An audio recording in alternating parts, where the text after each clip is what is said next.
Hi everyone, welcome to virtualbrigade.com. In my previous video, I have explained how to create and configure the Tier 1 logical router. In that video, I have explained what are the different options that are available on the Tier 1 logical router. In this video, I'll explain how to create and how to configure the Tier 0 logical router. So with that, let's get started. Log into the NSX Manager with the admin credentials. Type the username and password and then click on login from the VMware NSX Manager login page.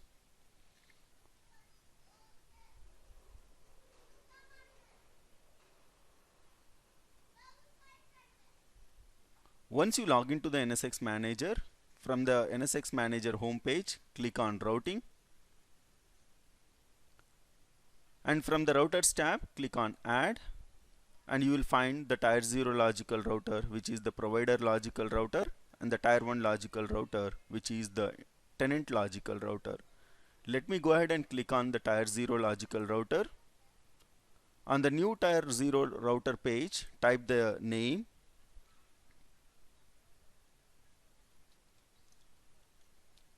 I'm going to name it as provider LR and enter the description. Provider logical router.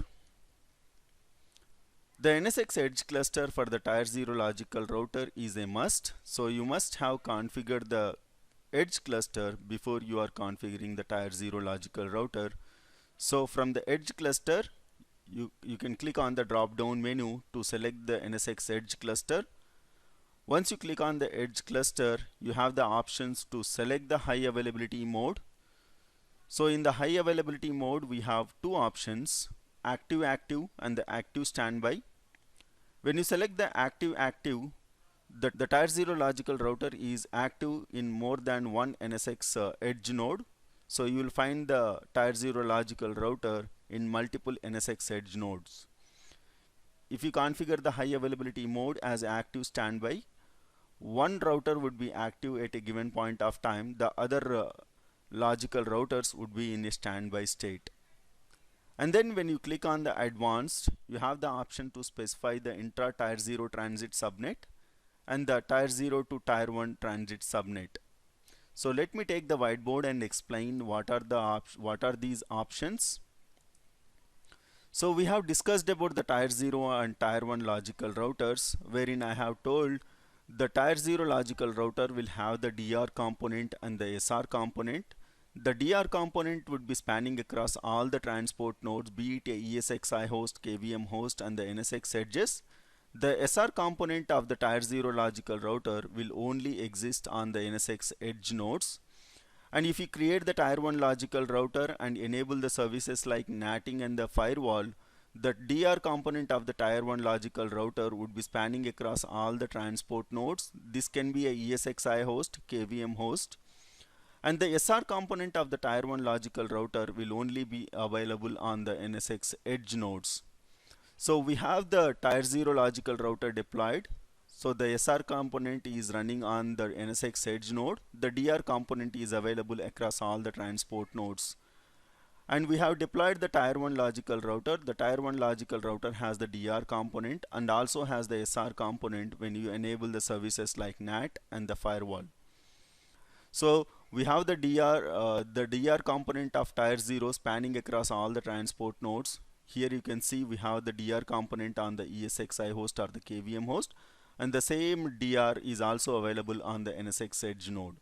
And we have one more router, Tier 1 logical router, which has the DR component across all the transport node. And when you enable the services like NAT and the firewall, the SR component gets created on the NSX edge node. The DR and the SR will be connected through the subnet 169.254.0.0/28 subnet.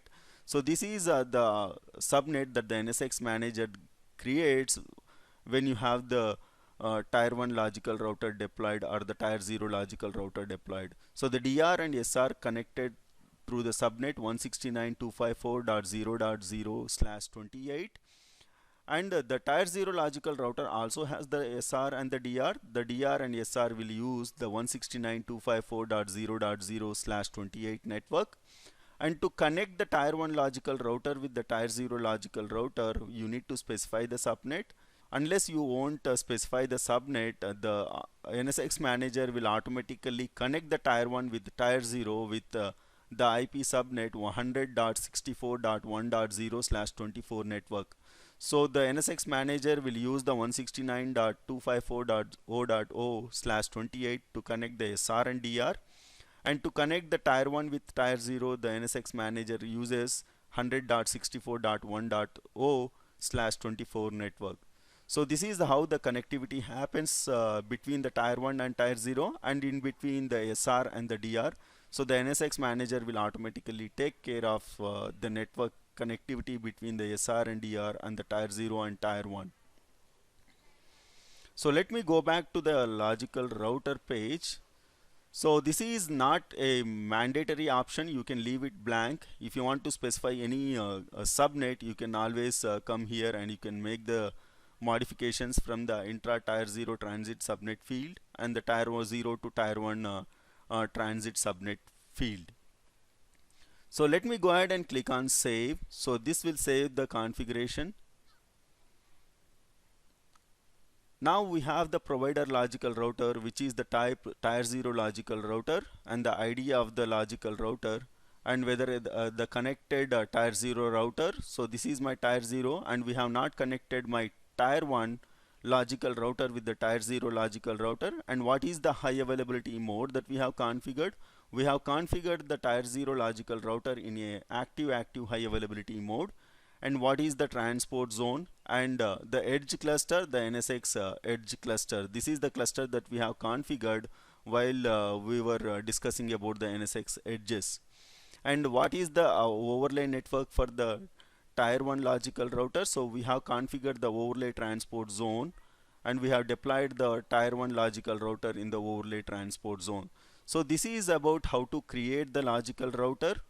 We have deployed the tier 1 and tier 0 logical router, and we have also discussed about what are the different components that you will find inside the tier 1 logical router and the tier 0 logical router, and what is the IP subnet that is being used to connect the SR and the DR. And also we have discussed about what is the IP subnet that is being used to connect the tier 1 logical router with the tier 0 logical router.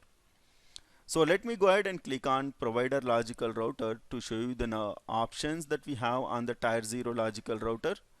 So when you click on the overview page, it will give you the brief summary of the tier 0 logical router. It will show you the name, the ID of the logical router, and the description of the logical router. We have entered provider logical router.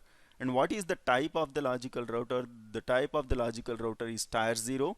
And what is the high availability mode? We have configured the high availability mode for this provider logical router in a active high availability mode. And the edge cluster, the NSX edge cluster was chosen to deploy this tier 0 logical router. And the intra tier 0 transit subnet, even though we have not specified any IP subnet, the NSX manager has automatically selected this particular subnet to connect the SR component and the DR component. And in order to connect the tier 0 and tier 1 transit logical router, the transit logical switch that gets created on that NSX edge to connect the tier 1 with the tier 0 logical router. And when is the logical router was created, and when you expand distributed routers, you will find the DR component of this particular logical router. So the DR component of the tier 0 logical router is available only on the NSX edge node, because we have not connected our tier 1 logical router with the tier 0 to show the option. And you can also enter the tags. So if you want to tag this particular logical router with some specific name, you can always attach the tag ID to this logical routers. So let me go ahead and click on configuration. So when you click on the configuration, you have the router ports. So you can attach or you can configure the router ports on this logical router. So in a single tier logical router architecture, you can also connect your logical switches to this logical router port directly. So you have to enter the router port name. You can enter the description. You can specify the uplink, downlink, or the loopback interface. So if you want to connect the tier 0 logical router to the uplink of your NSX edges to provide the north-south connectivity, you can choose the uplink, and then you can select the transport node, which transport node that you want to specify. And here we have the two transport nodes. We have configured the H01A as a transport node, and we have also configured H02A as a transport node. Once you select the transport node, you can select the logical switch. So here this particular logical switch will connect the logical router to the physical world, and you can specify the logical switch port, and then you will enter the IP address and net mask, and then click on save to save the configuration. Let me go ahead and click on cancel before we create the logical router, the T0 logical router. I want to show you something on my whiteboard. Let me click on cancel. In this video we have seen how to create the tier 1 logical router. We have created the tier 1 logical router called tenant LR, tenant ALR. So, and then we have connected our web tier logical switch and the app tier logical switch and the DB tier logical switch to the downlinks of the tier 1 logical router. So the downlinks of the tier 1 logical router are always connected to the logical switches. So we have the web tier logical switch to which I have the Web01A, Web02 and Web03 virtual machines are connected, and I have the app tier logical switch to which the app01A virtual machine is connected, and I have the DB tier logical switch to which my DB01A virtual machine is connected. And in order to connect the tier 1 logical router with the tier 0 logical router, we need to connect the tier 1 logical router's router link ports to the tier 0 logical router. The port to which the tier 1 logical router is connected to tier 0 logical router is called as a router link ports, and this router link ports will use this particular subnet. As we discussed, the tier 1 logical router will always connect to the tier 0 logical router. In order to provide the connectivity from your virtual machines which are running in the NSXT environment to the physical world, we always need to connect the tier 1 logical routers to the tier 0 logical router. The tier 0 logical router will enable the connectivity towards your physical network. So the tier 1 logical router is connected to the tier 0 logical router, and it uses the IP subnet 100.64.1.0/24 network, and these ports are called as a router link ports. The tier 0 logical router is called as a provider logical router. So I'm going to deploy the tier 0 logical router called the provider logical router, and then I'll connect the tier 0 logical router to the physical router. To connect the tier 0 logical router to the physical routers, I basically create one uplink logical switch so that I will connect my overlay network to the VLAN based network. So I am going to create the logical switches called uplink ls1 or the ls-1, and I'll also create the logical switch called uplink ls-2. So these two logical switches will enable me to connect my overlay network to the VLAN based network. So these logical switches I will deploy it in the VLAN based transport zone. So when I am configuring the logical switches, I have to specify the VLAN transport zone that we have already created. Once we enable the connectivity, once we create the logical switches and connect the uplink of the tier 0 logical switch, and I'll go ahead and connect my logical router, the tier 0 logical router, to the physical router. So this is what the topology that I have in my lab. Before we move on to deploying the tier 0 logical router, so let's discuss the logical router deployments. So in a single tier logical router, the administrator can deploy the tier 0 logical router and then can connect the downlinks of the tier 0 logical router to the web logical switch, app tier logical switch, and the DB tier logical switch. So this particular architecture is called as a single tier architecture, where the NSX admin will configure the tier 0 logical router and then connect the tier 0 logical downlinks to the logical switches, and the uplinks of the tier 0 logical router will be connected to the physical router. In a multi-tier architecture, the NSX admin will deploy the tier 1 logical routers for the multiple tenants. So if you have multiple tenants, you will end up with configuring multiple tier 1 logical routers. The tier 1 logical routers will always be connected to the tier 0 logical router, and the tier 0 logical router uplink will be connected to the physical router. So these are the two different types of deployment modes that the NSX admin can create. One is the single tier architecture, where the admin directly creates the tier 0 logical router and connect the logical switches directly to the tier 0 logical router, and the tier 0 logical router uplinks will be connected to the physical router. And in the multi-tier architecture, wherein if you have multiple tenants to manage, the NSX admin can create multiple tier 1 logical routers and then connect the tier 1 logical routers to the tier 0 logical router, and the tier 0 logical routers uplink will be connected to the physical router. So that is all I have now. Let's go ahead and get started and deploy the tier 0 logical router. So log into the NSX Manager with the admin credentials.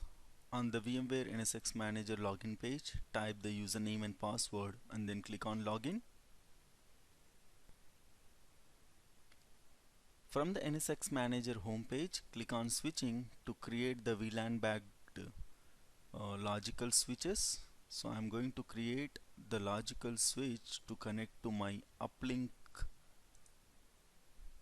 the tier 0 uplink.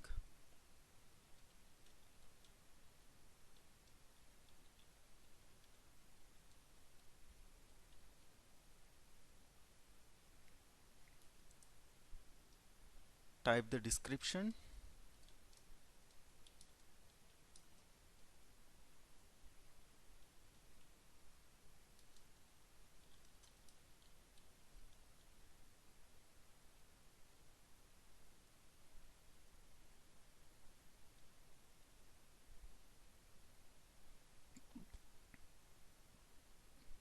From the transport zone, select the VLAN based transport zone that we have created and enter the VLAN ID. Click Save. Let me go ahead and create one more uplink logical switch. Type the name.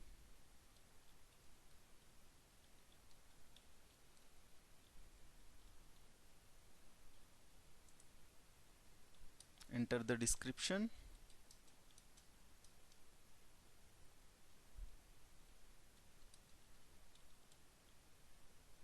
Select the transport zone. I am going to use my VLAN based transport zone. Enter the VLAN ID and then click on Save. So these two uplink logical switches I will be using while I am configuring the tier 0 logical router. From the NSX Manager homepage, click on Routing. From the Routers tab, click on Provider Logical Router, which is the tier 0 logical router that we have deployed. Click on Configuration and then click on Router Ports and then click on Add.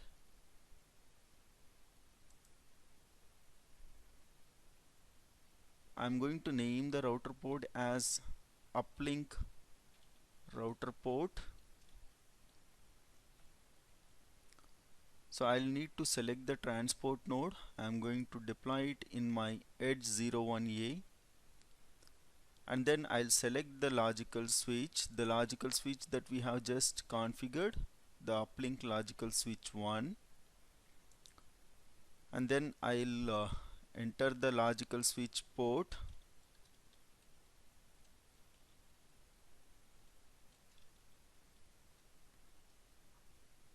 And the IP address that I want to use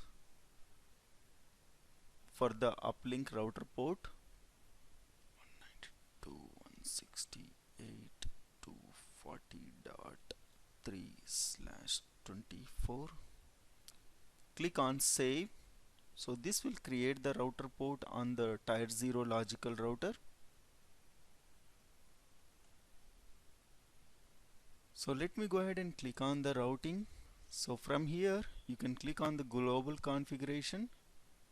From the global configuration, you can click on edit. So the forwarding up timer seconds, so I'm leaving this one as it is, and then I will enable the BGP on the tier 0 logical router. So this is the external BGP configuration.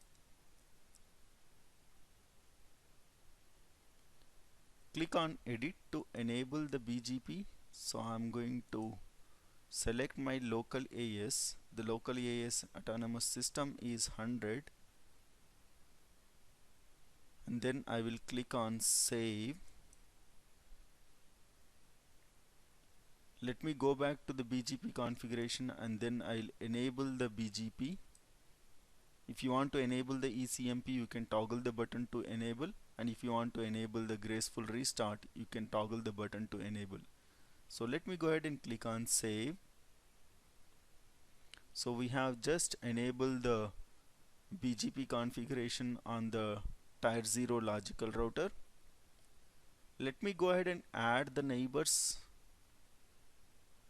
The neighbor address is 192.168.240.1.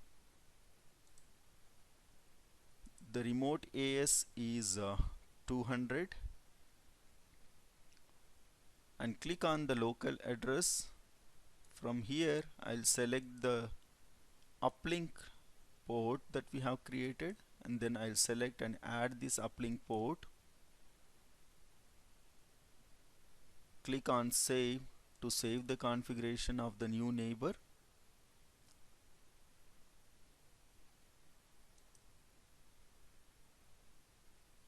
So we have just added the neighbor of this particular T0 logical router. This particular logical router is in my network. So this is the virtual router that I have in my lab, just to enable the connectivity and configure the BGP configuration on my tier 0 logical router. So to connect the tier 0 logical router with the tier 1 logical router, you need to select and click on the tier 1 logical router that we have just created.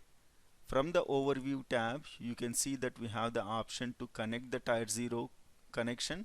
So when you click on connect, it will show me the tier 0 logical router that we have configured. So from the drop down menu, you can see that we have the provider logical router. Once you select the tier 0 logical router, you can click on connect. So this will connect the tier 0 logical router with the tier 1 logical routers. So here you can see that we have connected the tier 1 logical router with the tier 0 logical router. So to see the options, you can click on the provider logical router, which is my tier 0 logical router. And when you expand the service router, you will find the SR provider LR, and when you expand the DR distributed router, you will find the tier 0's DR component. If you click on the configuration, you can configure the router ports. We have just connected our tier 0 logical router with the tier 1 logical router. When you connect the tier 1 logical router with the tier 0 logical router, so you will see the linked port. So this particular port is linked port between the tier 1 and the tier 0, and uses the IP address range 100.64.128/.0/31, and it is connected to the tenant-A logical router. So this is the linked port that you will find when you connect your tier 1 logical router with the tier 0 logical router. So this is the port that gets created automatically when you connect your tier 1 with tier 0. When you click on the routing, you will find the global configuration, the static routes. If you want to configure the static routes on the tier 0 logical router, you can click on the static routes, and you can define the static routes from the static routes page, wherein you will specify the network, enter the description, and you will add the next hop, administrative distance, and the logical router port configuration. I don't really need the static routes.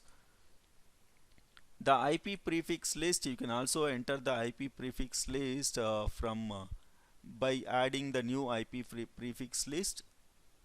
And then we also have the option to specify the route maps. You can click on the route maps, wherein you can specify the route maps, and then you can configure the BGP and then you have the option to select the route redistribution. So when you click on the route redistribution, by default the route redistribution is disabled. Let me go ahead and click on edit to enable the route redistribution, and then click on save.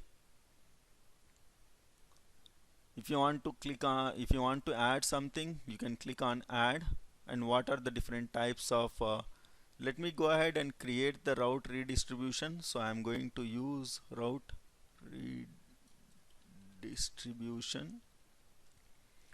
So all the static routes, the NSX connected routes, and the tier 0 NAT routes, so these are not needed as of now. So I'm going to select the static routes and the NSX connected routes, and then click on save. So I have created the route redistribution to redistribute the static routes and the NSX connected routes. When you click on the services, you can enable the services like NAT and the Edge firewall. We can enable the NAT and the Edge firewall on tier 1 logical router and the tier 0 logical router. In my next video, I'll show you how to verify the logical routers from the NSX Edge command line, and I'll also show you how to verify the logical router configuration from the ESXi host and the KVM host from the NSX CLI command line. I thank you for watching. Please do subscribe to my channel. Thank you.